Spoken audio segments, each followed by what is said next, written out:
धर्म हमारा सनातन है जी। लेकिन हम धीरे धीरे उन चीज़ों से दूर होते जा रहे हैं कि जैसे अन्न वैसा मन। या कुछ लोग बोलते हैं कि घोर कलयुग है। कलयुग में देखो धीरे धीरे ये तो होगा ही। क्या भगवान को पूजना सही नहीं है? क्या शिवलिंग पे दूध चढ़ाना सही नहीं है? मंदिर जाना सही नहीं है? जहाँ ईश्वर का नाम उसने लेना चाहिए, उठते सबसे पहले देखेंगे मैसेज किस किस का आया हुआ। बिल्कुल देखते हैं। तो प्रभाते कब दर्शन होता है? प्रभाते हाथ दर्शन तो होते नहीं है। सबसे लंबी महादशा किसकी होती है? शुक्र की लंबी जो है सबसे 20 वर्ष की महादशा होती है। ये एस्ट्रोलॉजी हमें ये बता सकते हैं कि इंसान की मृत्यु कब होगी? जब इन चारों की अगर ग्रह दशा इकट्ठी शुरू हो जाती है तो निश्चित है इंसान को महाकाल ही बचाने वाला होगा, फिर तो कोई उसका रक्षक नहीं है। तो क्या सबकी कुंडली में आजकल कुछ ना कुछ प्रॉब्लम है? शनि के बराबर कोई शुभ ग्रह नहीं है, ठीक है। और शनि से बुरा भी कोई ग्रह नहीं है। कहते हैं जीवन जो है वो झूठ है और सत्य है मृत्यु। जी, सुना होगा आपने, अष्टादश पुराणेषु व्यासस्य वचनं देवं प्रोक्ताराय पुण्याय पापाय प्रपीडनम। गाय एक जानवर है ना? क्यों गाय को ही माता बोला जाता है? आज के समय अगर हम किसी को बोले उठते ही माता पिता को प्रणाम करो, तो मेरे को नहीं लगता कोई 100 में से 10% भी करते होंगे। जो कालिदास जी थे जी, वो विद्वान थे या मूर्ख? उपमा कालिदासस्य भारवी अर्थगौरवम दंडिना प्रजलालितम माघे सन्ति त्रयो गुणः।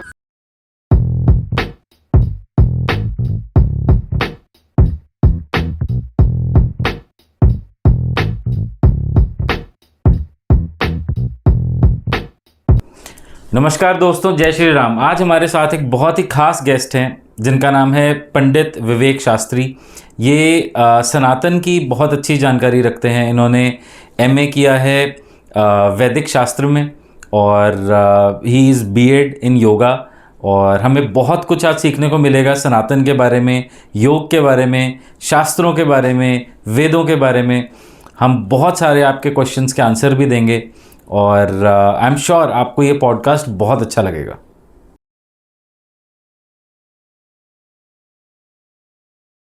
नमस्कार Pandit ji, welcome to the show. Shri Ram ji. ठीक है पंडित जी, एक बहुत बड़ी कन्फ्यूजन है हमारे हिंदुस्तान में जी। और जिसको लोग हमेशा से ना, मैं खुद कंफ्यूज रहता हूँ। राशि, जो हमारी राशियाँ होती हैं, एक राशि जन्म की होती है जी, और एक राशि नाम के हिसाब से होती है। ठीक है। तो सबसे पहले तो ये जानना चाहता हूँ मैं, और हमारी ऑडियंस भी जानना डेफिनेटली चाहेगी, कि कौन सी राशि का महत्व ज़्यादा है या कौन सी राशि ही देखनी चाहिए, किसका प्रभाव हम पे पड़ता है? शास्त्रों में जो विधान आता है, जन्म राशि प्रधानत्वम। जो जन्म राशि है जिसमें आप पैदा हुए हैं, जिसमें कि हम मून चार्ट जो हम देखते हैं, तो जिसमें चंद्रमा जिस दिन आप पैदा हुए उस वक्त जिस राशि में चंद्रमा था वही राशि हमारी मानी जाएगी। क्योंकि उसी से हमारा जितना भी हम भविष्य कुछ भी देखना है, उसका गोचर देखना है, कोई भी उसका मुहूर्त निकालना है, चाहे वो गृह प्रवेश है, विवाह है, शादी, मुंडन इत्यादि, तो हर जगह जो विचार होगा वो जन्म राशि का ही विचार किया जाता है। ठीक है। इसलिए नाम राशि का महत्व उतना नहीं है। ठीक है। तो ये दो राशि आई कहाँ से? मतलब नाम राशि होती क्यों है? नाम राशि अब बहुत ऐसे भी हैं जिनको अपना एक्चुअल में जो जन्म समय है, जन्म तिथि है, नहीं पता होती। बहुतों को नहीं पता होता। ठीक है, वो अपनी इच्छा से कुछ भी नाम उनके जो पेरेंट्स होते हैं वो रख देते हैं, तो बाद में वही नाम फिर उनका प्रचलित हो जाता है। लेकिन उसका भाव ये फिर देखा जाता है, जब कल को वो किसी ज्योतिष के पास जाएंगे और उसका जब कोई क्वेश्चन लगाएगा, उससे जब नाम पूछता है, अगर नाम उसका जन्म के अनुसार है, उससे जब कोई ग्रह लगाएंगे तो उसकी जो गणना होगी एकदम सही निकलेगी। अगर वो नाम राशि है तो नाम राशि से गणना जो है वो स्टिक नहीं जाएगी। ठीक है। उससे क्या होगा, फिर उसका जो सही डिटेल नहीं निकल सकती, कथन जो होगा वो असत्य हो जाएगा। बहुत लोग कहते हैं, क्वेश्चन उठाते हैं हमारे सनातन धर्म पे कि ये कुंडली देखना और ये सब ज़रूरी नहीं है, या बहुत पिक्चर भी बनती हैं, मूवीज़ बहुत बनी हैं कि मतलब हम लोग ज़्यादा पखंड कर रहे हैं या हम लोग ज़्यादा वो सब कुछ कर रहे हैं जो नहीं होता, जिसका कोई मतलब ही नहीं है। क्या भगवान को पूजना सही नहीं है? क्या शिवलिंग पे दूध चढ़ाना सही नहीं है? मंदिर जाना सही नहीं है? जो हमारे शास्त्रों में वर्णित है, अब जीरो का आविष्कार किया था आर्यभट्ट ने। बिल्कुल। आर्यभट्ट के समकालीन आचार्य या दिव्यज्ञ रहे हैं वाराहमिहि जी। बिल्कुल। जिन्होंने बड़ा अच्छा ग्रंथ लिखे हैं, जिसमें आता है बृहद संहिता, बृहद जातक इत्यादि, इनके बड़े प्रसिद्ध ग्रंथ हैं। इन्होंने उसमें होरा संहिता इनका और सिद्धांत इनका पूरा वर्णन किया है, और प्रत्येक का उसमें उसने विधान दिया है कि किस ग्रह की कितनी गति है, कितनी गति के बाद वो उस राशि से राशि को परिवर्तन करेगा, यानी चेंज हो जाएगा। जैसे सूर्य को लेके चलो, सामान्यतः है हम देखते भी हैं कि संक्रांति से संक्रांति एक महीना लोग सुनते हैं। संक्रांति क्यों मनाते हैं? कि सूर्य भगवान जो है वो एक राशि से दूसरी राशि में प्रवेश कर जाते हैं। सामान्यतः लोगों को बहुत पहले के समय ज्यादातर क्या करते थे, जब हम कुंडली निर्माण करते थे तो वहां पे प्रविष्टि के अनुसार चलते थे।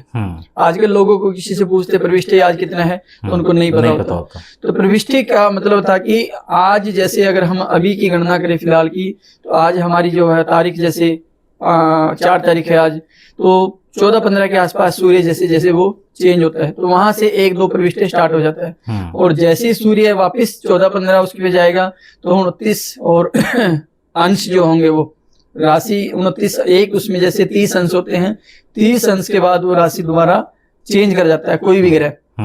उनका अपना अपना समय बता दिया। सूर्य जैसे 30 दिन में क्या करेगा, एक दिन में एक अंश को वो पूरा करेगा, तो 30 दिन में 30 अंश उसके पूरे होंगे, एक राशि वो चेंज कर देगा। ठीक ऐसे ही 2.25 से 2.5 दिन जो होते हैं एक राशि में निकालने के लिए क्या करता है, चंद्रमा लगाता है। तो ऐसे ही मंगल का, बुध का और शुक्र का लगभग 40 से 45 दिन, कभी कभी बकरी हो जाती है तो समय अधिक लग जाता है, सामान्यतः इतना इनका समय होता है, इतनी। तो ये सारा जो सिद्धांत है, जो गणित है, जो ये जो लोग बोलते कि ज्योतिष क्या सही है, तो एक्चुअल में ये विज्ञान है। और इस विज्ञान का जो गणित है, जब जिसको गणित की नॉलेज होगी वो 1+1 2 ही बताएगा, वो आपको 3 या 5 नहीं बोलेगा। तो आचार्य देवज्ञ जो वारामिर जैसे जो आचार्य देवज्ञ रहे हैं श्रेष्ठ, उन्होंने सिद्धांत में ऐसे ऐसे मतलब वो लिख दिया कि एक एक गणना स्टिक लिख दी।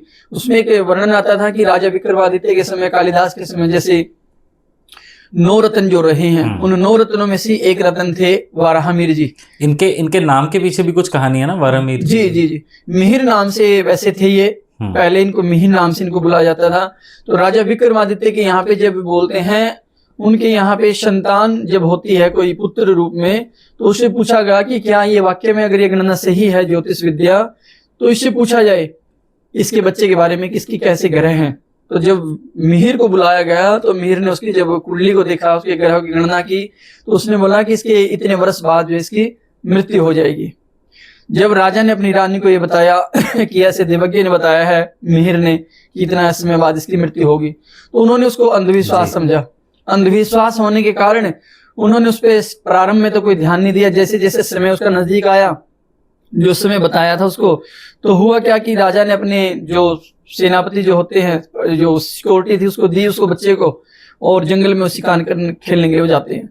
वहां पे जो है जंगली सुअर उस बच्चे को मार देता है। मृत्यु हुई थी बच्चे की सुअर के कारण। वो ठीक मरता कब है, जिस वक्त वो गणना उसको बताई थी उसी गणना के अनुसार उसी दिन जो उसको वो मारता है, 1 साल के अंदर। हाँ, जो गणना उसने मिहिर जी ने उसको बताई थी।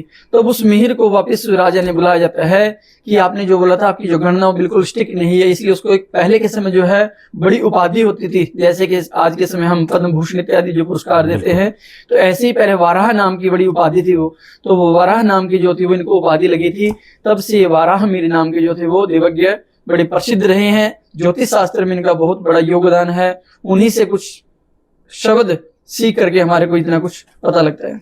पंडित जी, आपने बहुत पढ़ाई करी है ना, आपने MA करी है और B.Ed भी की है आपने। MA एग्जैक्टली आपने क्या क्या करी, क्या क्या सब्जेक्ट्स थे आप? MA में हमारे पास जैसे होता है, पहले तो MA से पहले होता है हमारे पास शास्त्री जी, पंजाब यूनिवर्सिटी के अंदर ही, जैसे प्राग शास्त्री होती है पार्ट 1 पार्ट 2, फिर हमारा होता है शास्त्री जैसे कि बैचलर डिग्री।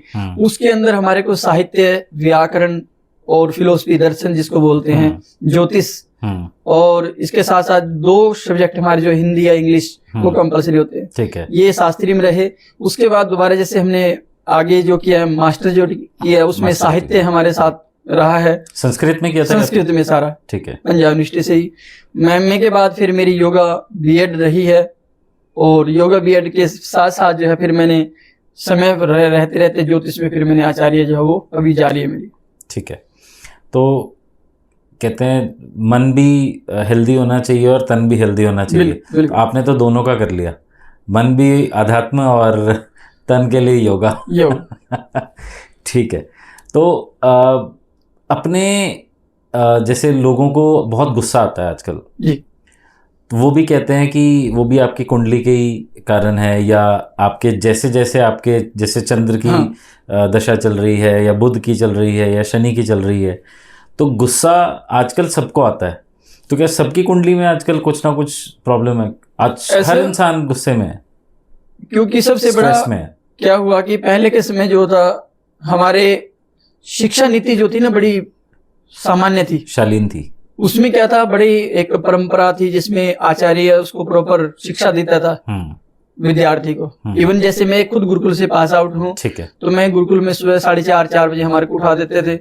उठने के बाद स्नान करना, संध्या बंदन जो हमारा एक नियम होता है ब्राह्मण का, वो प्रातः काल 5:30 बजे मंदिर में बैठ के 7 साढ़े 7 बजे तक आपने गायत्री का निष्ठापूर्वक जप करना। तो आज के समय क्या होता है, पहले समय होता था जब हम उठते ही हम क्या करते थे कि कराग्रे वस्ते लक्ष्मी, कर मध्य सरस्वती, कर मूले तो गोविंदम, प्रभाते कर दर्शनम। उठते ही आचार्य हमारे को बोलते थे कि ये जो हाथ है इनमें भी साक्षात लक्ष्मी है। कराग्रे वस्ते लक्ष्मी, कर मध्य सरस्वती, कर मूले गोविंद, प्रभाते कर दर्शनम, इनको हम नमस्कार करते थे। आज के समय दिनचर्या क्या है, प्रभाते कप दर्शनम। उठते ही मम्मी पापा बोल देते लो चाय पानी गरम कुछ भी, तो प्रभाते कप दर्शन होता है, प्रभाते हाथ दर्शन तो होते नहीं है। तो फिर क्या होगा, जो वो पहला ही जो हमारा आधार है, जो एक बीज जहां से अंकुरित हुआ है, गलत हो जाती है, वही गलत होगी। अब दिनचर्या आगे कैसे बढ़ेगी? जहां ईश्वर का नाम उसने लेना चाहिए वहां पर वो अपवित्र अवस्था में, और फिर उसके बाद जो है चलचित्रम, ये जो मोबाइल आज के समय जो यंत्र चले हुए हैं, उठते सबसे पहले देखेंगे मैसेज किस किस का आया हुआ है। बिल्कुल देखते। तो ये क्या है, ये सारा ध्यान सुबह का जो समय हमारा होता है ब्रह्म वेला। अब गुरु नानक जी थे, हमारे जो 10 गुरु हैं, गुरुओं ने क्या बोला है कि उस ब्रह्म वेला में आप जरूर प्रातः काल उठ करके भले ही दिन में सो जाओ, लेकिन उस ब्रह्म मुहूर्त को जरूर आप वो करो। अगर आप ब्रह्म मुहूर्त की दिनचर्या अगर आपकी अच्छी हो जाती है, प्रातः काल सूर्योदय से पूर्व स्नान करके आप थोड़ा सा आराधना कर लेते हैं अपने आराध्य की, अपने इष्ट की, कुल देवी की, जो भी आपके है, तो पूरा दिन आपका बहुत अच्छा निकलेगा। और जहाँ पे सुमति, जहाँ अच्छी मति होगी, वहां पे अनेक प्रकार की संपत्ति वहां पे आती है। जहाँ सुमति तहाँ संपत्ति नाना, सुंदरकांड में आता है, जहाँ कुमति तहाँ विपत्ति निदाना। वो उसको विभीषण जी जब बता रहे थे रावण को कि तब उरुकुमति बसी विपरीता, कि आपकी जो मति है ना वो भ्रमित हो गई है, अच्छे क्या डिसीजन आपको लेना चाहिए आप वो नहीं ले रहे हो। मति भ्रमित होने के कारण क्या हुआ, आपने उस जगत जननी को यहाँ उठा के लेके आ गए, जो क्या है त्रिलोक के जो रक्षक हैं भगवान श्री हरि नारायण, वो सामान्य नहीं है। इसलिए आप क्या करो, आदर पूर्वक और क्षमा याचना के साथ क्या करो, इस वैदेही उनके पास लौटा दो। लेकिन वो कब होगा, अगर प्रातः काल में आप ये सब कर्म करेंगे तभी आपकी अच्छी मति होगी। अगर मति अच्छी होगी तो काम क्रोध मद लोभ सब नाथ नरक के द्वार, ये सारी चीजें उससे दूर रहेंगी, अन्यथा तो इंसान को फिर क्रोध ही आएगा। बिल्कुल, ये आपने बिल्कुल सही कहा। अगर हम अध्यात्म से नहीं जुड़ेंगे और सुबह उठ के भगवान को नहीं याद करते तो नेगेटिविटी तो आएगी, और नेगेटिविटी से ही गुस्सा आएगा, स्ट्रेस गुस्सा सब आएगा। एक चीज़ और पंडित जी, हम अपने आप को जितना मर्जी कह लें कि हाँ हम सनातनी हैं या हम हिंदू हैं, धर्म हमारा सनातन है, लेकिन हम धीरे धीरे उन चीज़ों से दूर होते जा रहे हैं। मंदिर पहले हर एक का रूटीन होता था, पहले उठते थे या काम पे जाते थे या स्कूल जाते थे, उससे पहले मंदिर होके फिर जाते थे। आज शायद सालों साल हो जाते हैं, बच्चे बूढ़े भी मंदिर नहीं जाते, या और मतलब घर में भी मंदिर होता है वहाँ पे भी माथा नहीं टेकते। वो एक नेगेटिविटी, और या कुछ लोग बोलते हैं घोर कलयुग है। ये कलयुग के कारण है, या कलयुग में देखो धीरे धीरे ये तो होगा ही कि जैसे अन्न वैसा मन।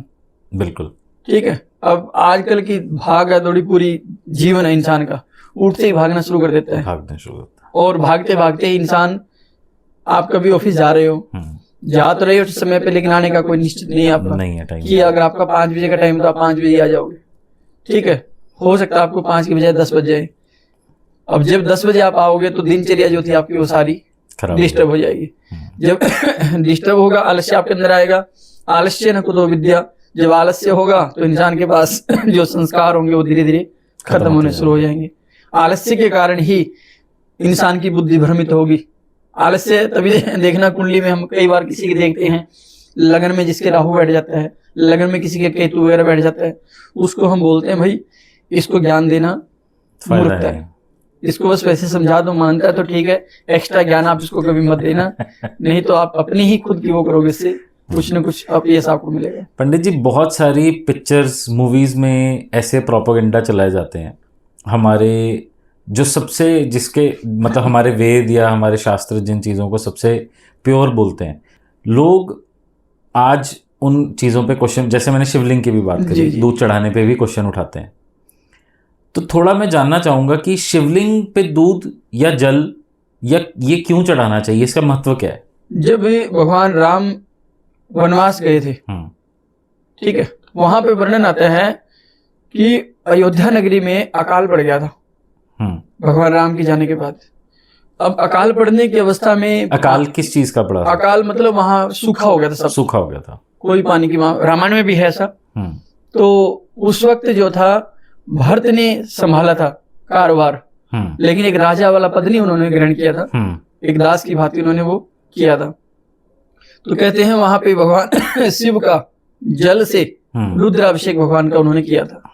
तो उसमें वर्णन आता है जले निवृष्टि आपनोति, अगर जल से भगवान का अभिषेक करते हैं, जल निरंतर भगवान पे चढ़ाते हैं तो वर्षा अधिक होती है।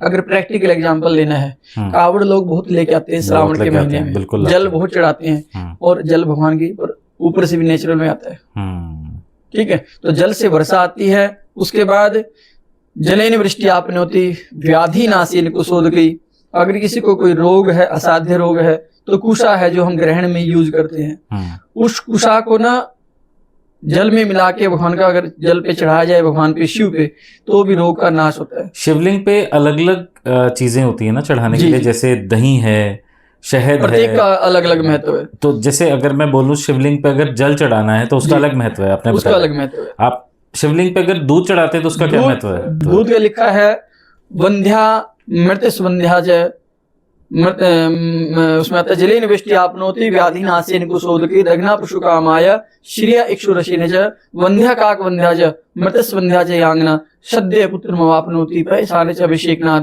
जो पय बोलते हैं गाय के दूध को, या दूध को पय बोलते हैं, उस पय से, पय का मतलब पवित्र, पवित्र किसका? गाय का दूध। भैंस के दूध का तो कहीं वर्णन नहीं है। तो उसमें जो है अगर दूध से भगवान का जल या अभिषेक करते हैं तो सद्य मतलब विशेष संतान की उसको जो है वो पुत्र कामना के निमित्त उसको वो प्राप्ति होती है, ठीक है, विद्वान संतान उसको होती है, ठीक है। और अगर हम बोलें कि शिवलिंग पे दही चढ़ाना हो, उसका क्या महत्व है? व्यापार के लिए पहले के समय व्यापार जो होता था, घोड़ों का व्यापार होता था, हाथियों का, ऊंट का, पशुओं का व्यापार पहले होता था, बिल्कुल होता था। तो आज के समय वही व्यापार, हम किसी भी तरह की ट्रेडिंग लगा लो, बिल्कुल, तो वही व्यापार अगर ट्रेडर्स के लिए बहुत अच्छा है। तो उसमें अगर भगवान पे दही, या सबसे अभीष्ट भगवान को जो प्रिय है वो पंचामृत, तो जो लोग डायरेक्ट ट्रेडिंग के बिजनेस में हैं, या डायरेक्ट ट्रेडिंग करते हैं, उनके लिए बहुत अच्छा है। अगर भगवान पे वो चढ़ाते हैं, बिल्व पत्र विशेष रूप से चढ़ाते हैं, तो ट्रेडिंग के क्षेत्र में उनको बड़ी अच्छी सफलता मिलेगी। ठीक है पंडित जी, अगर शहद भी चढ़ाया जाता है ना जी, शहद का क्या महत्व है? अगर शिवलिंग पे शहद चढ़ाते हैं उसका क्या महत्व है? जैसे एक होता है कोई असाध्य रोग, प्लस उसके साथ साथ में घी है, शहद है, जो ये बहुत विशेष द्रव्य हैं, इन विशेष द्रव्यों को विशेष कामना के लिए भगवान पे चढ़ाते हैं।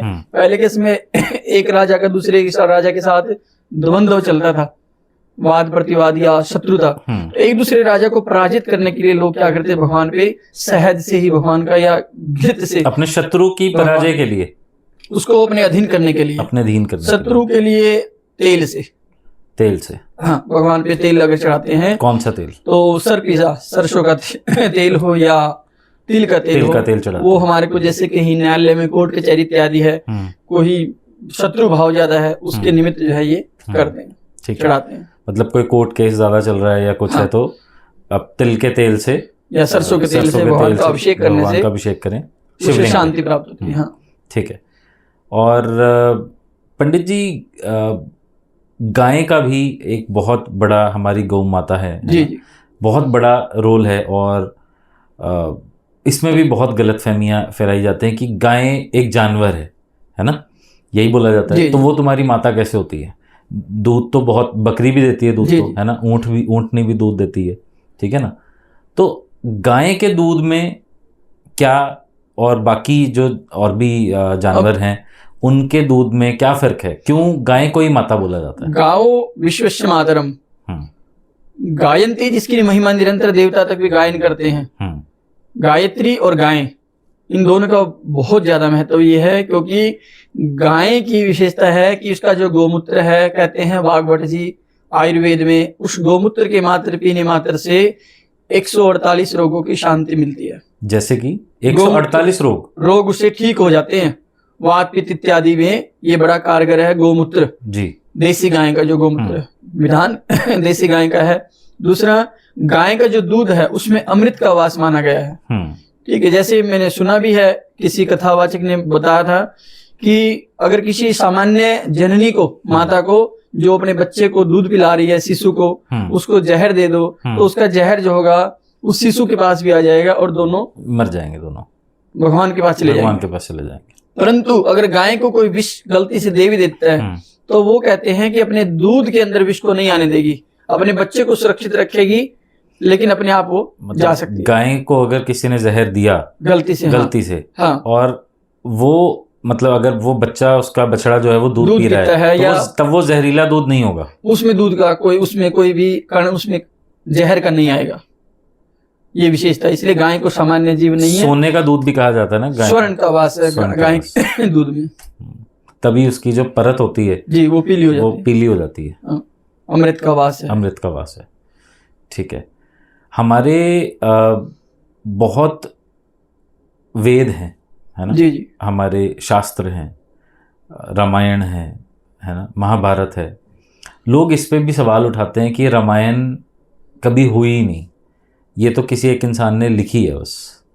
इसके बारे में मैं जानना चाहूँगा कि क्या सच है, रामायण का क्या सच है और हमारे राम जी का क्या सच है? अब महर्षि वाल्मीकि जी का नाम सुना होगा? जी बिल्कुल। तो महर्षि वाल्मीकि जी ने जो है, कहते हैं यत क्रोच मिथुनादेकम, 2 क्रोच पक्षी थे। वो 2 क्रोच पक्षी आपस में प्रेम कर रहे थे। शिकारी ने क्या किया, उनमें से एक जो नर पक्षी था उसको बाण मारा बिना किसी कारण के। इस दृश्य को वाल्मीकि ऋषि देख रहे थे। उन्होंने बिना कुछ सोचे विचारे और उन्होंने क्या किया, श्राप दे दिया कि जा, तेरे को कभी भी शांति प्राप्त नहीं होगी। जिसने इस विहार करते हुए पक्षी को मारा है, जिसने भी मारा उसको कभी शांति नहीं प्राप्त होगी। इतना उन्होंने बोला ही था। तब तक क्या हुआ, नारद मुनि वहां पे आ गए। नारद मुनि ने उनसे बोला कि आपने बिना विचारे किसी को ऐसे क्यों बोल दिया? तो उसके मन में बड़ी ग्लानि हुई। अब ग्लानि हुई तो जो बोल दिया उस दोष को दूर कैसे करे? तब उसमें आता है ये जो मैंने बताया आपको कि उसने एक श्लोक बोला था वाल्मीकि रामायण, जिसमें लिखी जाती है फिर आगे पूरी रचना वो। तो यत क्रोच मिथुनादेकम, जैसे कि उसमें अभी मेरे को ध्यान नहीं आ रहा वो श्लोक, उसी श्लोक पे सारी रामायण उन्होंने लिखी वाल्मीकि जी ने। रामायण के बाद में इनका सारा प्रादुर्भाव हुआ है। लेकिन अगर लोग बोलते हैं कि राम जी जो वो असत्य हैं, काल्पनिक है, ऐसा बिल्कुल भी नहीं है। भगवान सूर्य अगर हैं तो वो सूर्य के वंशी हैं, वो भी सूर्य वंशी हैं भगवान राम। जैसे चंद्रवंशी भगवान कृष्ण हैं। और भगवान राम के कुल में तो जिस गाय पे अभी हमारा क्वेश्चन था, वो गाय जो थी हमारी, कहते हैं जब समुद्र मंथन हुआ था, उस समुद्र मंथन से 14 रत्न निकले थे। 14 रत्न निकले थे? हाँ, उन 14 रत्नों में से एक जो रत्न था वो कामधेनु गाय भी थी। उस कामधेनु गाय की जो पुत्री थी वो थी नंदिनी। ठीक है, उस नंदिनी को ब्रह्मा जी के पुत्र हुए वशिष्ठ ऋषि। वशिष्ठ ऋषि के आश्रम में नंदिनी गाय थी। और नंदिनी गाय के ही सारा उससे दूध से, घी से, जो भी उससे होता था, वो अपना दैनिक का जो पूजा पाठ होता है, यज्ञ अनुष्ठान, वो पूर्ण करते थे। इसके पीछे बड़ी हिस्ट्री है। विश्वामित्र का नाम सुना होगा? बिल्कुल। विश्वामित्र ऋषि जो बोलते हैं, ऋषि मुनि, एक्चुअल में वो ऋषि नहीं थे, वो राजा थे। विश्वामित्र, अच्छा, विश्वामित्र राजा था। वो युद्ध करके कहीं से आ रहा था, रास्ते में इनका आश्रम मिला वशिष्ठ ऋषि का। वशिष्ठ ऋषि के आश्रम में आकर के जब उन्होंने देखा कि यहाँ पे गाय है, ऋषि है, गए उनके पास। तो उन्होंने उससे याचना की कि मैं थका हुआ हूँ, कुछ खाने को मिल जाए अगर। तो कामधेनु की जो पुत्री थी नंदिनी, उसकी विशेषता ये थी, आपने मन में जो कामना की वो चीज हाजिर हो गई। तो ऋषि वशिष्ठ ने जो है उनसे ऐसी याचना की नंदिनी से, तो वो सारी व्यवस्था उनकी खाने पीने की वहां पे हो गई। अकस्मात अचानक इतने क्षण में, इतनी शीघ्रता से, तो जो विश्वामित्र राजा था उसने सोचा इसके पास इतनी जल्दी कैसे व्यवस्था हुई सारी। तो उसने बोला कि ऐसे करो, मैं एक चक्रवर्ती राजा हूं और आप मेरे से पृथ्वी का इतना भाग ले लो, ये गाय मेरे को दे दो। उसके मन में लालच आ गया। तो उन्होंने कहा कि जो है ये गाय ही मेरे पास सब कुछ है, मेरे से सब कुछ चलता है, मैं दे नहीं सकता। तो क्षत्रियों का काम था पहले विनय के साथ, विनय से अगर बात नहीं बनती तो बलपूर्वक। उन्होंने बलपूर्वक नंदिनी को वहां से लेके और चल पड़े अपने साथ साथ। अब जब वो कहते हैं उसमें से वो आश्रम से जैसे बाहर निकलती है नंदिनी गाय, तो उसके अश्रुपात हो रहे थे नंदिनी के, और उसको लगा कि मेरा ऐसे त्याग क्यों किया, मैं पूछूं तो सही एक बार वशिष्ठ ऋषि से। वो उनसे छुड़वा के वापस आती है, उनसे पूछती है, तो कहते मैंने आपका त्याग नहीं किया, ये तो आपको बलपूर्वक मेरे पास से लेके जा रहे हैं। तो कहते हैं एक अक्षोहिणी सेना वो अपने अंदर से उत्पन्न करती है। जैसे महाभारत का आपने वर्णन किया, तो महाभारत का जो युद्ध हुआ था उसमें 18 अक्षोहिणी सेना थी टोटल। 18 अक्षोहिणी में क्या बताया है जी, उसमें 7 अक्षोहिणी सेना क्या होती है? अक्षोहिणी का मतलब होता है जिसमें 1 लाख सैनिक होते हैं। 1 लाख सैनिक। तो ऐसे ही 18 लाख सैनिक जो थे महाभारत के युद्ध में लड़े थे, जिसमें 7 अक्षोहिणी जो थी वो पांडवों की थी और 11 अक्षोहिणी जो सेना थी वो कौरवों की थी। 18 ही अध्याय हैं भगवत गीता में, 18 ही दिन युद्ध चलता है और 18 ही लाख जो थी वो सेना धराशायी हो जाती है महाभारत के समय, और उस 18 में से 18 ही इंसान बचते हैं। ये भी बड़ा हुआ, ठीक है। ऐसे ही उस अक्षोहिणी सेना जब वो निकली थी वो पूरे उसको हरा देती है विश्वामित्र राजा को। ठीक है पंडित जी, एक चीज और मैं पूछना चाहता हूँ, कालिदास जी जो कालिदास जी थे जी, वो विद्वान थे या मूर्ख? देखो इसमें अगर मैं कहूँ आपको कि बिल्कुल ही निसंदेह पूर्वक मैं कह सकता हूँ, उपमा कालिदासस्य भारवी अर्थ गौरवम दंडिना पदिलालित्यम माघे संति तरियो गुणः। इसका क्या मतलब है? इसका मतलब कि जो उपमा कालिदास ने कर दी वो उपमा आज तक कोई नहीं कर पाया। जहां न पहुंचे रवि वहां पहुंचे कवि।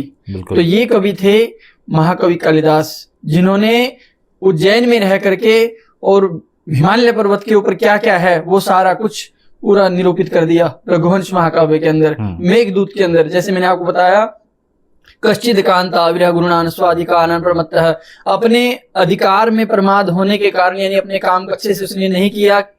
यक्ष के जो सेनापति थे, उसने यक्षों के जो राजा थे कुबेर, उसने ड्यूटी लगाई थी कि तू मेरे को जो है सुबह सुबह प्रतिदिन पूजा के लिए फूल ला के देगा। लेकिन उस यक्ष की नई नई शादी हुई थी, उसने क्या किया, सुबह उठने के चक्कर में रात को ही फूल तोड़ के रखने शुरू कर दिए। एक दिन यक्ष जब पूजा कर रहे थे तो उसमें वो भंवरा था, उसने उसको काट दिया यक्षों के राजा को। उसको संदेह होगा कि ये फूल जरूर रात का है।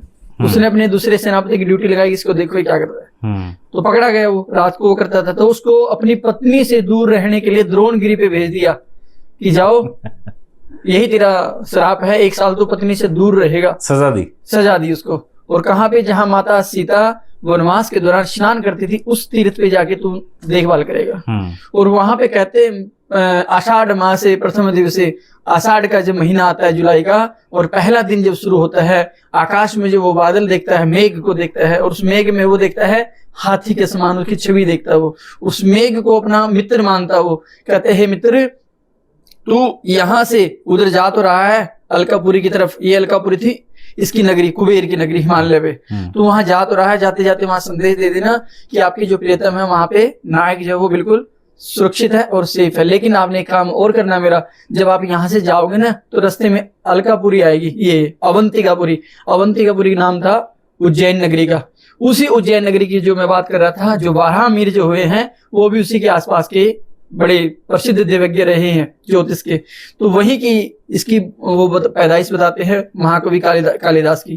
पूर्ण लेख इसका नहीं है कहीं भी, क्योंकि उज्जैन में भी इसका वो बताया गया है, क्योंकि वहां की इसने बड़ी अच्छी प्रशंसा की है वहां की, और हिमालय की भी इसने कर रखी है।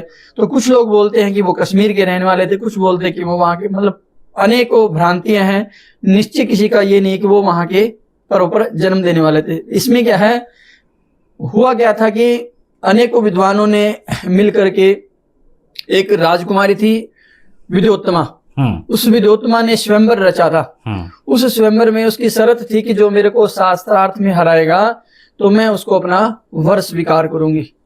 तो सभी विद्वानों ने उसके साथ शास्त्रार्थ किया। पहले किसमें शास्त्रार्थ होता था, आज किसमें नहीं कि हम जिसके पास ज्यादा सत्ता उसको ऊपर बिठा दो, वो वाला नहीं। आदि गुरु शंकराचार्य जी की जो परंपरा थी, शास्त्र विधि से जो जीतेगा वही उस गद्दी का अधिकारी होगा।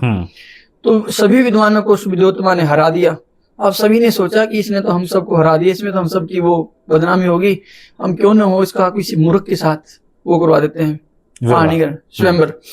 देखा मूर्ख कि मूर्ख किसको ढूंढे, अब ढूंढने चले, देखा किसी व्यक्ति को जो जिस टहनी पे बैठे थे वो उसी को काट रहे थे।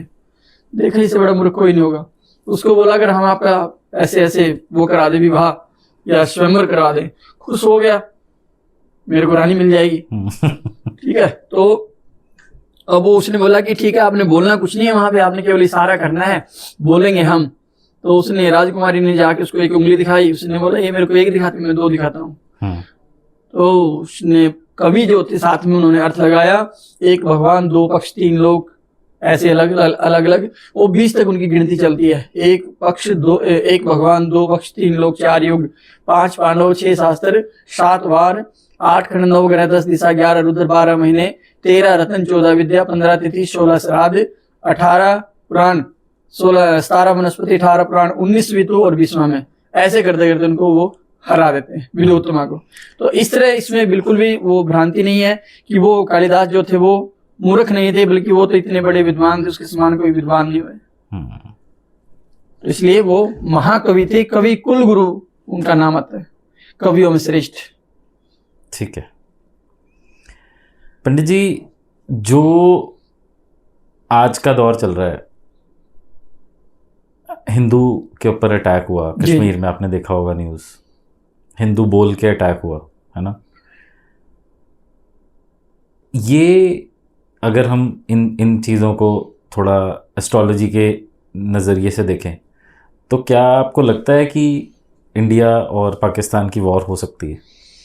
पीछे कुछ ग्रहों का योग बना था 29 मार्च 2025 को ही, लगभग 6 ग्रह जो थे वो एक साथ इकट्ठे हुए थे। और वो जो थे 29 मार्च से लेके 15 अप्रैल तक जो इकट्ठी इनकी युति थी, जिसमें 2.5 दिन बाद चंद्रमा निकल गया था, 5 ग्रह शेष रह गए थे, तो खतरा था बहुत ज्यादा। उसके उपरांत सूर्य भी चेंज हो गया, लेकिन अभी भी जो एक योग बना हुआ है जो 18 मई तक है, जिसमें शनि राहु भी और बुध शुक्र भी, ये चारों ग्रह इकट्ठे हैं। तो जब तक ये जारी रहेंगे तब तक अभी मैं उम्मीद है कि शायद ये जो है वार छिड़ सकती है। ठीक है पंडित जी, एस्ट्रोलॉजी की क्या लिमिट्स हैं? मतलब आप एस्ट्रोलॉजी में पास्ट देख सकते हैं, प्रेजेंट देख सकते हैं और फ्यूचर भी, है ना। इसमें इसके लिमिट्स कहाँ तक है, कहाँ किस एक्सटेंट तक फ्यूचर देख सकते हैं? ज्योतिष विद्या देखने का अपना अपना एक तो नजरिया है।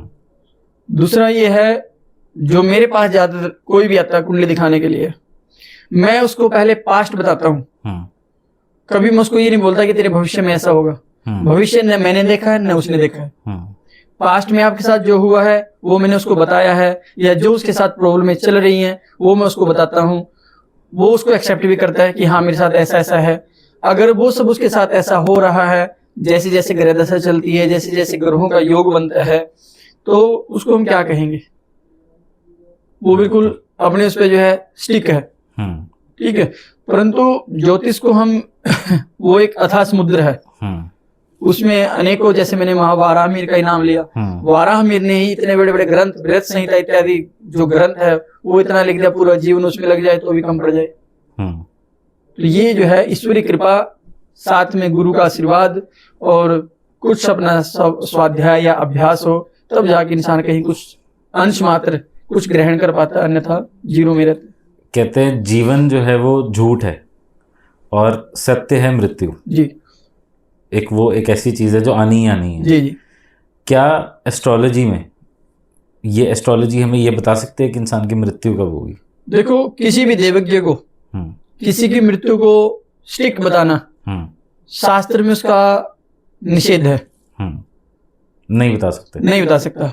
लेकिन कुछ योग बनते हैं या कुछ ऐसे भाव हैं कुंडली के जिसको हम मार्ग स्थान बोलते हैं, जैसे द्वितीय भाव, सप्तम भाव, अष्टम भाव और द्वादश भाव। इसमें भी जो मुख्य सबसे जो डेंजरस होता है वो अष्टम स्थान होता है, जिसको हम मृत्यु का स्थान बोलते हैं। जब अष्टमेश की दशा चलेगी, अष्टमेश में जब कभी द्वितीय आ जाएगा, सप्तमेश आ जाएगा या द्वादशेश आ जाएगा, कभी कभी अष्टम से अष्टम भी देखना पड़ जाता है। जब इन चारों की अगर ग्रह दशा इकट्ठी शुरू हो जाती है तो निश्चित है इंसान को महाकाल ही बचाने वाला होगा, फिर तो कोई उसका रक्षक नहीं है। पंडित जी, अकाल मृत्यु किसी की होती है और उसका पिंडदान नहीं होता जी, तो कहते हैं कि उसकी आत्मा को शांति नहीं मिलती जी। क्या ये सच है? और अगर सच है तो उसके बाद क्या होता है उसका? एक गरुड़ 18 पुराण है हमारे, सुना होगा आपने। अष्टादश पुराणेषु व्यासस्य वचनं देवं प्रोकाराय पुण्याय पापाय प्रपीडनम। उन 18 पुराणों के अंतर्गत एक गरुड़ पुराण है। जैसे कोरोना काल में महाभारत रामायण दिखाई, ऐसे मैं एक बार जरूर कहूंगा कि भारत सरकार लोगों को एक बार गरुड़ पुराण भी जरूर दिखाए, वास्तविकता सबको पता लग जाएगी कि गरुड़ पुराण में है क्या। तो उसमें आता है सुदेव नाम के एक वैश्य होता है, वो देवताओं को, पितरों को, ऋषि मुनियों को, ब्राह्मणों को, संतों को धन दौलत ये सब दे करके, दान इत्यादि करके प्रसन्न करता था बहुत। वैदेशिक नाम के उसमें वो सुदेव नाम के व्यक्ति थे। ये 7वें अध्याय में है गरुड़ पुराण में, उत्तरार्ध भाग में। तो लेकिन क्या होता है, वो सारे के सारे उसके ना सब किए हुए जो दान थे वो खत्म हो जाते। कारण क्योंकि उसके ना संतान नहीं थी। संतान का भी महत्व क्यों है? पुम नाम नरकात्रायते स पुत्रः, जो इंसान को ना नरक में जाने से रोक देता है उसको भी पुत्र बोलते हैं। पुत्र का ऐसे नहीं है कि पुत्र के उत्पन्न होने से पिता जो है वो पितृ ऋण से मुक्त हो जाता है। इंसान पे 3 तरह के ऋण होते हैं, देव ऋण, ऋषि ऋण और पितृ ऋण। तो यज्ञ अनुष्ठान पूजा पाठ करने से देव यज्ञ से वो देव ऋण से छूट जाता है। शिक्षा देना, शिक्षा ग्रहण करना, आगे दान प्रदान, उससे वो ऋषि उससे भी छूट जाता है। और पितृ ऋण से वो तभी होगा जब उसके आगे संतान हो जाएगी, नहीं तो पितृ ऋण से वो मुक्त नहीं होगा। अब उसमें क्या है कि वो जो सुदेव ये जो वैश्य थे, जो ये ऐसे चले जाते हैं बिना संतान के। दान पुण्य तो बहुत किए थे इसने, लेकिन वो सारे के सारे बिना संतान होने के कारण व्यर्थ हो गए। हुआ क्या कि वो किसी जंगल में एक पिशाच बन गया। पिशाच कैसे बनता है?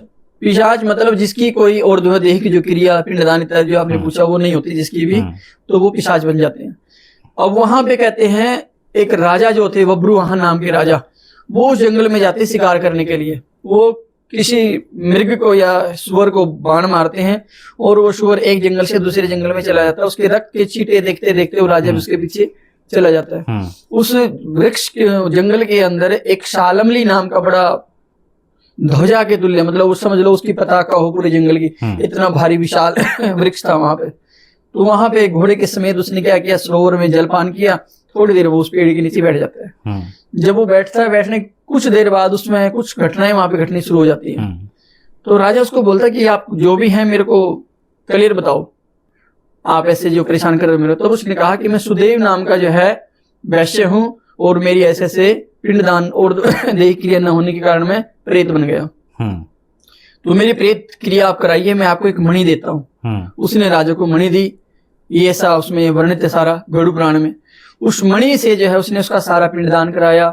उसकी ऊर्ध्व जो गति थी, जो उस गति से निकल के वो ईश्वर योनि को जो प्राप्त हो गया। तो ऐसा नहीं है कि सृष्टि में जहां जहां धूप है छाया भी है, जहां अंधकार है वहां रोशनी भी है। तो जहां जहां आप देखो कुछ देवता ऐसे हैं कलयुग में आज भी जो प्रत्यक्ष देवता हैं। आपने देखा होगा सूर्य भगवान प्रत्यक्ष देवता सबके सामने, चंद्रमा, अग्नि, वायु, जल, तो ये प्रत्यक्ष देवता हैं। अगर हम इनको अच्छे से रखेंगे तो वनस्पति अच्छी रहेगी। वही वनस्पति प्रकृति है। प्रकृति क्या है? पुरुष और प्रकृति का मेल है। बिल्कुल बिल्कुल। और जहाँ पे कहते हैं सूर्य की किरणें नहीं पड़ती जी, वहाँ पे नेगेटिविटी का काफी स्कोप रहता है। अब वो ऐसा माना जाता है। अब जैसे आपने पीछे क्वेश्चन किया था कि जो उसमें गाय का बताया था, अब उस गाय में वो पावर है, जहाँ गाय होगी वहां नेगेटिविटी नहीं आएगी। देवता उसमें वास करते हैं। और कभी देखना श्वान जो होता है, कुत्ता, जहां नेगेटिविटी होगी वो वहां से भाग जाएगा। बिल्कुल, इनको पहले पता लग जाता है, इंट्यूशन हो जाती है। हाँ, तो ये ऐसे ही जहां जहां रोशनी नहीं होगी, स्वाभाविक है, जहां अंधकार होगा, अंधकार में तो वैसी नेगेटिविटी है। बिल्कुल। तभी बोलते हैं, वैसे जीवन में अगर हम देखें, आदि गुरु शंकराचार्य जी का एक वाक्य है, ब्रह्म सत्य है, जगत मिथ्या है। अभी हम यहाँ से भी बैठे हैं, परंतु मेरा मानना है कि अभी हम ना अंधेरे में बैठे हैं। लाइट तो जल रही है, बिल्कुल, लेकिन अभी हम अंधकार में हैं। ऐसे क्यों? क्योंकि अभी हमारे अंदर ना जो चेतना, जो हमारे अंदर एक चेतना होती है जो आनी चाहिए योग के द्वारा या ईश्वर की आराधना के द्वारा, जो चेतना आदि गुरु शंकराचार्य जी में थी, जो चेतना बुद्ध के अंदर आई बाद में, ठीक है, जब वो चेतना हमारे अंदर आ गई तब हमें लगेगा कि हम प्रकाश में आ गए। तब तक अभी हम सब, मतलब वो अंधेरा जो है वो खुद के अंदर है। हाँ, जब तक हम अपने इंटरनल बॉडी के अंदर कुछ योग साधना नहीं करते हैं, कुछ मेडिटेशन नहीं करते हैं, यम नियम आसन प्राणायाम प्रत्याहार धारणा ध्यान समाधि, ये जो कहना बड़ा आसान है, जब करोगे तो पता लगेगा। जब इन क्रियाओं को नहीं करते हैं, मूल बंद नहीं लगाते हैं, उड़ियार बंद नहीं लगाते, जलंधर बंद नहीं लगाते हैं, उसको पता क्या लगेगा योग क्या है। बिल्कुल। तो योग भी एक बहुत बड़ा विषय है कि हम लोग, जैसे आपने बताया, सुबह उठते हैं जी, फोन लेके फोन स्क्रॉल करते हैं, ईमेल देखते हैं, सोशल मीडिया देखते हैं, भगवान का नाम लेना भूल गए जी, उसके साथ योग करना भी तो भूल गए। बिल्कुल बिल्कुल, योग भी तो नहीं करते। पहला इसमें देखो शास्त्र में क्लियर लिखा, योग शास्त्र में ही है, षड कर्म आता है। 6 कर्म में क्या है? नेति क्रम। नेति क्रम में देखो, आज के समय बहुत सारे लोग बोलते हैं कि मेरी नाक की हड्डी बढ़ गई है। बिल्कुल। तो मैं उसको क्लियर बोलता हूँ, मेरे पास आके 6 महीने प्रैक्टिस कर, मैं उससे जल नीति कराऊंगा, सूत्र नीति कराऊंगा। हम क्या करते हैं, नाक में रबड़ डालेंगे या सूत्र डालेंगे धागा और उसको मुख से निकालेंगे, उससे वो नाक, हाँ, प्रैक्टिकल करके दिखाते हैं, ठीक है। उसमें हम क्या करते हैं, वो नाक की हड्डी ठीक हो जाती है। डॉक्टर के पास जाओगे तो ऑपरेट करेंगे, वो फिर बढ़ जाएगी। तो ये सामान्य है। ऐसे ही इंटरनल बॉडी को कैसे हमने ठीक करना है, तो एक हमारा लगभग हाथ जितनी लंबी वो होती है और इतनी सारी मोटी होती है वो रबड़, उस रबड़ को हम गले में डालते हैं, ऐसे डालते जाएंगे धीरे धीरे, और उसमें जितना अंदर हमारे एसिड होता है वो अपने आप बाहर आना शुरू हो जाता है, उसको दंड धोती बोलते हैं। अच्छा, हाँ, तो ये सारा हम क्रिया करते हैं। तो नोली क्रम होता है, नेति क्रम होता है, एक त्राटक होता है। आजकल के बच्चों में देखना, ज्यादातर आपने देखा होगा, मोबाइल देखते हैं, आई साइड कमजोर हो जाती है, चश्मे लग जाते हैं। उसके लिए योग शास्त्र बोलता है, आप किसी अंधेरे कमरे में एक दिया जलाओ और अपने आंखों की जो ज्योति है उस दिए की लो के ऊपर बिल्कुल टिका के रखो। जब तक आंखों से पानी न निकले तब तक उसके ऊपर ध्यान आपका केंद्रित रखो। उससे दोनों काम होंगे, आंखों की रोशनी भी बढ़ेगी, साथ में आपका ध्यान लगाने की जो शक्ति वो भी बढ़ जाएगी, फोकस अच्छा हो जाएगा। हाँ, बिल्कुल ठीक है। तो इस तरह से ऐसे ही अनेकों सारे हैं योग में। योग तो पहले अंदर को सफाई करता है, फिर बाहर से भी शुद्ध करता है। पंडित जी, मैं आपसे बात करना चाहता हूँ महादशा के बारे में। जी, पहले तो कौन सी महादशा होती है? सभी ग्रहों के अपनी अपनी दशाएं बताई गई है जी। जैसे क्या बताया है, सूर्य, चंद्रमा, मंगल, राहु, गुरु, शनि, बुध, केतु और शुक्र, इन 9 ग्रह के हैं। 9 के 9 ग्रहों की अपनी अपनी दशा होती है। सबसे लंबी महादशा किसकी होती है? शुक्र की लंबी जो है सबसे 20 वर्ष की महादशा होती है। ठीक है, और उससे कम? उसके बाद आता है शनि 19 साल। शुक्र की महादशा में क्या हानि या... शुक्र अगर किसी की कुंडली में उच्च राशि का बैठा है, स्वराशि का है, तो इंसान को क्या होगा, लग्जरी लाइफ देगा, बेनिफिट्स उसको देगा, ऐशो आराम, भोग विलासिता, स्त्री सुख, ये बहुत भरपूर देगा। अगर वही शुक्र अगर किसी का नीच का है, तो नीच का शुक्र ये देखा गया है, एक रिसर्च भी मैं करता रहता हूँ कुंडली के ऊपर, जब 6th हाउस में शुक्र हो या 8th हाउस में जब शुक्र हो, नीच राशि का हो, ऐसे जातक को 40 साल के आसपास रीनल फंक्शन की प्रॉब्लम क्रिएट होनी शुरू हो जाती है। किडनी प्लस मधुमेह, डायबिटिक, ठीक है। मैं कुंडली के साथ साथ रिसर्च भी करता हूँ। अच्छा, मेरा मुख्य विषय अब जो है रिसर्च पे ज्यादा है। कुंडलियों में अब कोई बच्चा पैदा होता है, मान लो, बहुतों को तो हम कुंडली देखने से पहले इसकी को बहुत कुछ पता लग जाता है। इस महीने में बच्चे का जन्म है, तो हो सकता है इसको पिता का सुख कम होगा, क्योंकि उससे ग्रहों का अपना अपना प्रत्येक का योग बनता है। ठीक है, तो ये चीज होती है। और शनि की महादशा? शनि की महादशा, शनि को देखो कर्म फल दाता बोला गया है जी।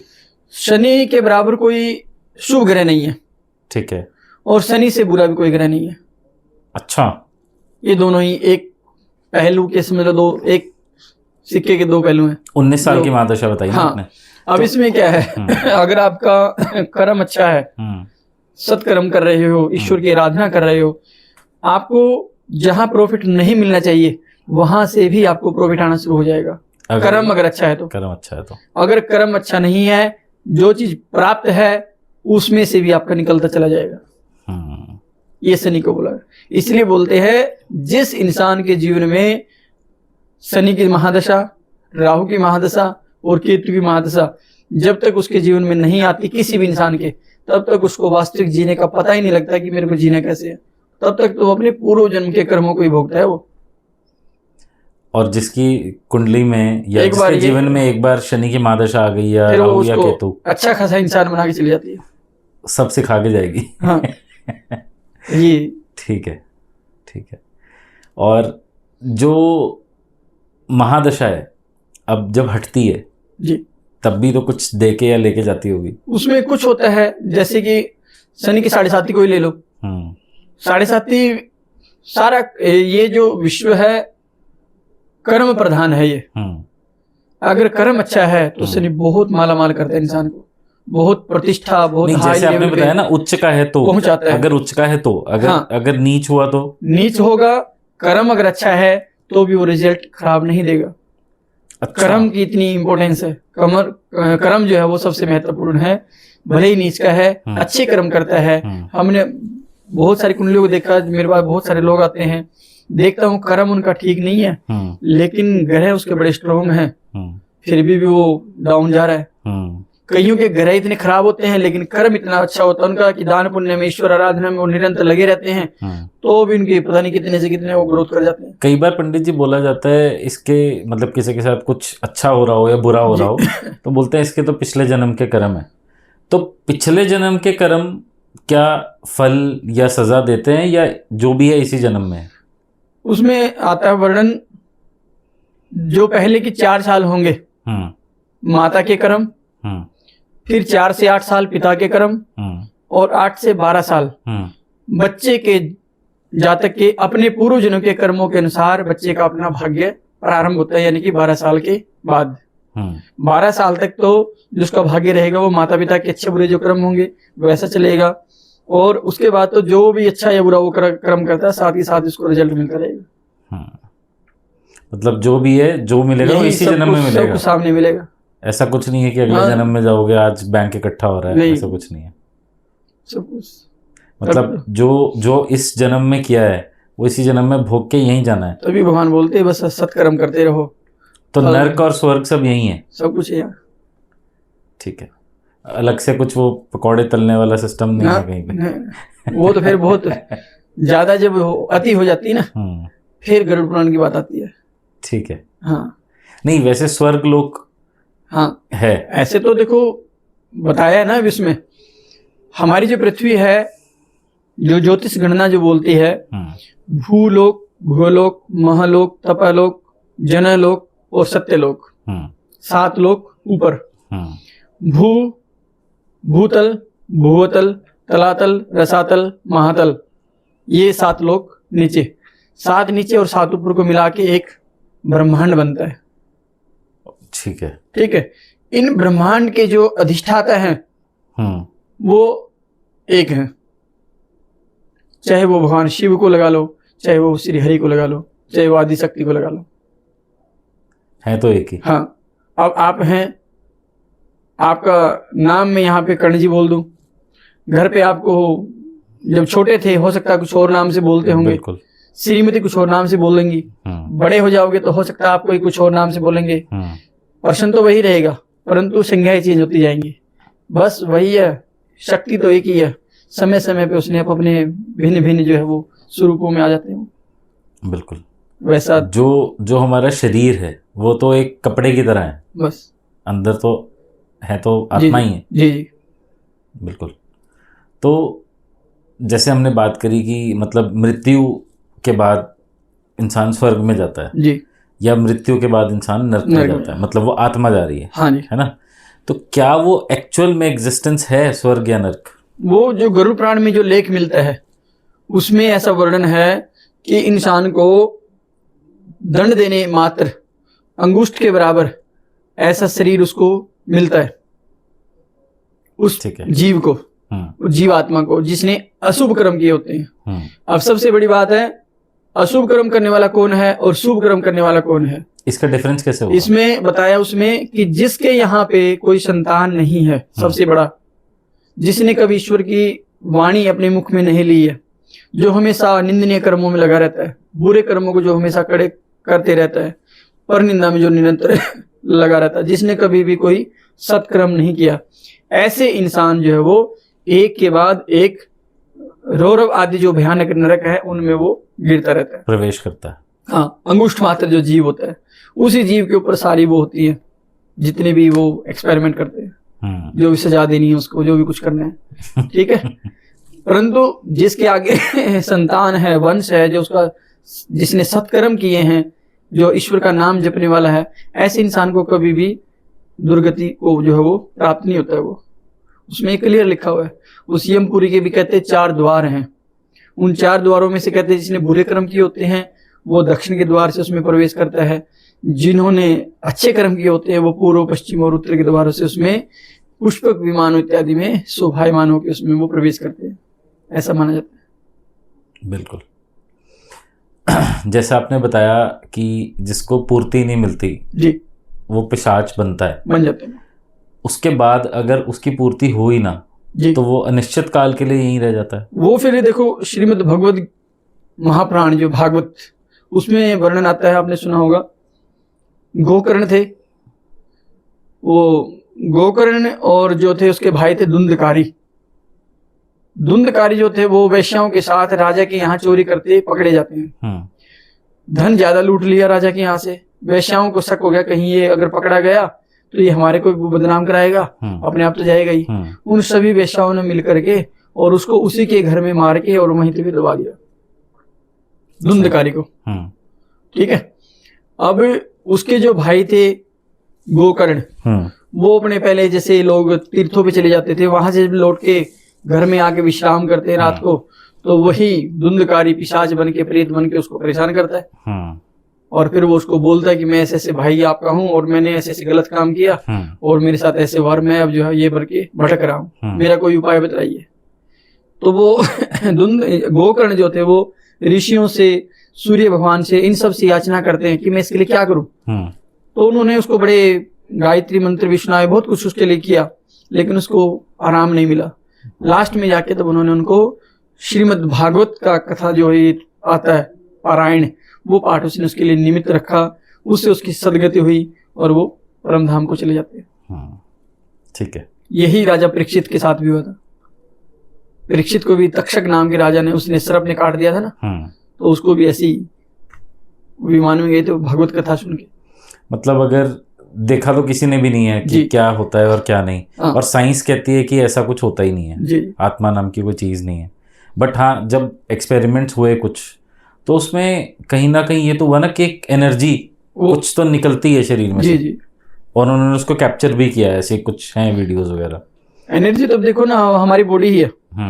अब इस बॉडी के अंदर 5 तत्व हैं, पृथ्वी, जल, तेज, वायु और आकाश। बिल्कुल। अगर इसमें से हम तेज निकाल दें, अग्नि को निकाल दें, तो बॉडी क्या होगी? खत्म, ठंडी हो जाएगी। ठंडी होते बंदा डेड हो जाएगा। तो ये सभी का कॉम्बिनेशन है, वो ईश्वर की माया है, उसमें हम कुछ इलेक्ट्रिकली डिस्चार्ज बॉडी हो जाती है। करेक्ट। प्रकृति से हम कोई छेड़खानी नहीं कर सकते। चाइना ने करी थी छेड़खानी प्रकृति से, बारिश होती रही। भोगना पड़ेगा फिर उसका परिणाम। बिल्कुल। ठीक है। बहुत बहुत अच्छी चीज़ है, और लोगों को एक्चुअली नॉलेज नहीं है कि क्या अध्यात्म है, क्या सनातन है, या क्या हमारा धर्म है जी। और अधर्मी कोई इंसान, मैं उसको तब अधर्मी बोलूँगा जब उसको धर्म का ज्ञान हो। जिसको धर्म का ज्ञान ही ना हो उसको अधर्मी भी कैसे कह सकते हैं? उसको अधर्मी तो ऐसे नहीं बोल सकते। अधर्मी तो उसको बोलेंगे ना जिसको धर्म का ज्ञान तो है, होते हुए भी वो गलत कर रहा है। हाँ। बट आज हमारे कल्चर में एक वेस्टर्न कल्चर एड ऑन हो गया है जी। और वो बाय डिफॉल्ट हो गया। जैसे आपने बताया स्कूल्स में शिक्षा वैसी नहीं मिल रही। हाँ, पहले शिक्षा ही ऐसी मिलती थी कि अपने पहले कहते हैं भारतवर्ष में 7,32,000 गुरुकुल चलते थे जो निशुल्क थे, जिसमें क्या होता था, वार्षिक जब हमारे अनाज कटता था जैसे, उसमें से कुछ मात्र अंश जो भी होता था वो आचार्य को वो घर वाले दे के आते थे। उसी से उसकी आजीविका चलती थी और वो 14 विद्याओं को निशुल्क छात्रों को पढ़ाते थे, वो तैयार करते थे वो विद्यार्थियों को। उसके बाद क्या हुआ, लॉर्ड मेकाले की जो पद्धति आई, मेकाले ने क्या किया, आते ही एक फरमान जारी कर दिया, जितने गुरुकुल हैं ये, अगर इनमें इनके पास आंग्ल भाषा अंग्रेजी भाषा अगर नहीं है तो उनकी डिग्री जो है वो सब की सब वो अवैध है, वैध नहीं है वो। तो वहां से क्या हुआ, एक ही झटके में सारे के सारे वो फ्लॉप हो गए। ठीक है, तो मेकाले की पद्धति जब से लागू हुई, संस्कृत धीरे धीरे आज 7,000 गुरुकुल लगता है पूरे भारतवर्ष में नहीं होंगे, और कहाँ 7 लाख गुरुकुल होते थे। तो ये सारा शिक्षा नीति के ऊपर वो है। बिल्कुल। पंडित जी, अगर किसी ने, मतलब हमारे व्यूअर्स के लिए मैं आपसे जानकारी लेना चाहता हूँ कि अगर अपनी लाइफ को बैलेंस करना हो जी, हेल्थ वाइज, मेंटली, कैसे दिन की शुरुआत करनी चाहिए? सुबह मॉर्निंग का क्या महत्व है उसमें, और कितने बजे तक खाना खाना चाहिए? देखो, सबसे आदर्श जो एक इंसान को बनाती है वो रामचरितमानस है। ठीक है। और रामचरितमानस के अंदर भगवान राम ने ही स्वयं उसमें आता है वर्णन। तुलसीदास जी कहते हैं, प्रातः काल उठी रघुनाथा, कि भगवान राम प्रातः काल उठते ही क्या करते हैं, वो माता पिता गुरु जो उनके थे उनको प्रणाम करते हैं वो। ठीक है। आज के समय अगर हम किसी को बोले उठते ही माता पिता को प्रणाम करो, तो मेरे को नहीं लगता कोई 100 में से 10% भी करते होंगे। बिल्कुल। ठीक है। ऐसे ही अगर हम दिनचर्या की बात करें तो प्रातः काल उठ के हल्का फुल्का पहले व्यायाम करो, उसके बाद अपना जो भी स्नान संध्या जप इत्यादि करके फिर हल्का फुल्का आहार लो, और फिर अपनी जो दिनचर्या दिन की उसको प्रारंभ करो। बिल्कुल। पंडित जी, जो हमारा धर्म है वो कभी किसी की हानि नहीं बताता कि किसी की हानि करो या किसी के अगेंस्ट चलो, बट फिर भी हमारे धर्म के अगेंस्ट या उसके विरुद्ध बहुत बातें उठती हैं, बहुत लोग बोलते हैं, बहुत गलत चीज़ें बोलते हैं। देखो, धर्म पे अगर जब बात आती है, पहले तो धर्म किसको कहेंगे, धारणा ध्रियते। सबसे जो पहले जो धर्म था वो तो एक सनातनी धर्म था, और तो कोई धर्म ही नहीं था। तो हम किसी को गलत कहेंगे कैसे? ठीक है, जब कोई धर्म ही नहीं था। धर्म ही नहीं था, धर्म ये तो सब बाद में हुई ना। सबसे पहले तो भगवान कृष्ण ने यही तो बोला, सर्वधर्मान परित्यज्य मामेकं शरणं व्रज अहं त्वां सर्वपापेभ्यो मोक्षयिष्यामि मा शुचः। धर्म क्या था, भगवान कृष्ण ने ही जो गीता का वो किया सारा सारांश, उसको बस अच्छे से फॉलो करना शुरू कर दो। सनातन से पहले तो कोई धर्म ही नहीं था, सब कुछ तो हमारे बाद हुआ है। अब आपको अगर पता हो, हम सबसे प्राचीन ग्रंथ किसको मानते हैं? जो सबसे प्राचीन ग्रंथ है वो है वेद, और वेदों के अंदर भी सबसे प्राचीन जो हमारा ग्रंथ है वो ऋग्वेद। ठीक है, 4 वेद होते हैं ना? हाँ, ऋग्वेद, यजुर्वेद, सामवेद और अथर्ववेद।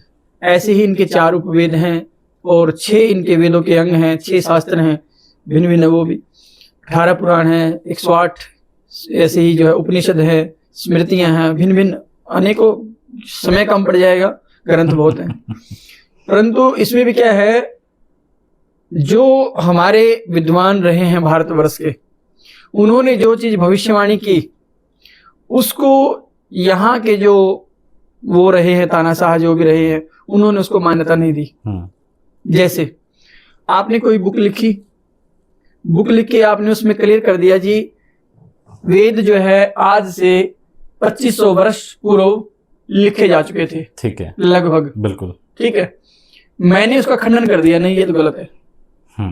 ठीक है, आपकी जो लिखी हुई थी वो कहीं फॉरेन में चली गई और उसने आपकी कॉपी कर दी, ट्रांसलेशन कर दी, एज सेम कॉपी कर दी, उसकी कॉपी करके वहां से वो लॉन्च कर दी। वो इंडिया में आ गई। इंडिया में आने के बाद बोल दिया जी इस व्यक्ति ने जो बोला है वो बिल्कुल सही बोला है, जबकि वो तो रिसर्च क्या थी हमारी पहले ही ऑलरेडी हो चुकी थी। बिल्कुल, जो आज साइंस कैलकुलेट कर रही है कि धरती से सूरज की कितना डिस्टेंस है। अब उसका मैं एग्जांपल देता हूँ, मैक्स मूलर का नाम सुना होगा। मैक्स मूलर ने बोला कि जो वेद हैं वो लगभग 1500 से 1200 साल प्राचीन है, जबकि हमारे पंडित तिलक स्वामी दयानंद, इन्होंने तो बड़ा क्लियर पहले ही बोल दिया था कि इतने नहीं, इससे तो ज्यादा पुराने हैं वो। 4555 ईसा पूर्व शताब्दी लगने से पहले वो लिखे जा चुके थे, लगभग इतना अंदाजा है वो, बिफोर क्राइस्ट। हाँ, ये विक्रम संवत जो हमारा चलता है ना, उससे पहले, विक्रमी संवत से पहले लिखे जा चुके थे वो। लेकिन उनको मान्यता नहीं देगी, मान्यता देगी किसको? मैक्स मूलर को, कि नहीं उन्होंने एकदम सही लिखा है, कॉपी किया, ये कारण है। तो ये आज के समय हो रहा है, जो आपने एक्चुअल में जो चीज है उसको खत्म करके और उसी की जगह कोई चीज नया प्रोडक्ट लिया के आगे, वो सही है, जो एक्चुअल में था वो बेकार। बिल्कुल। तो ये वेदों के साथ हुआ है। बिल्कुल बिल्कुल, ठीक है पंडित जी, बहुत अच्छा लगा आपसे बात करके। आपने बहुत अच्छे से हमें समझाया कि कैसे हम अपने दिनचर्या को बिताएं, क्या हमारा धर्म है ना। मैं उम्मीद करता हूँ ये पॉडकास्ट देखने के बाद लोगों की आंखें खुलेंगी, नॉलेज मिलेगी, और डेफिनेटली हम इसका एक वर्जन 2 भी करेंगे, क्योंकि बहुत सारे सवाल हैं जो अभी रह गए हैं और हम शायद एक पॉडकास्ट में कवर नहीं कर सकते, तो हम ज़रूर करेंगे दोबारा। बहुत बहुत धन्यवाद। श्री राम। जय श्री राम।